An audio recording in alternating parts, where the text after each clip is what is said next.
তুমি কতক্ষণ স্কুলে থাকো? How long do you stay at school?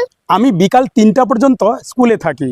I stay at school till 3 p.m. তুমি কটার সময় স্কুল থেকে বাড়ি ফিরে আসো? What time do you come back from school? আমি বিকাল 3:30টার সময় স্কুল থেকে বাড়ি ফিরে আসি। I come back from school at 3:30 p.m. School থেকে ফিরে আসার পর তুমি কি করো? What do you do after coming back from school? School থেকে ফিরে আসার পর আমি কিছুক্ষণ বিশ্রাম নেই এবং খেলতে যাই।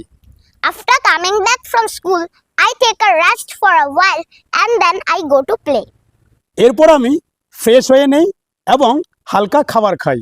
After that, I freshen up myself and have a snack. এরপর তুমি কি করো? What do you do then? এরপর আমি পড়তে বসি। Then I sit to study. তুমি কতক্ষণ পড়াশোনা করো? How long do you study? আমি রাত 9টা পর্যন্ত পড়াশোনা করি। I study till 9 p.m.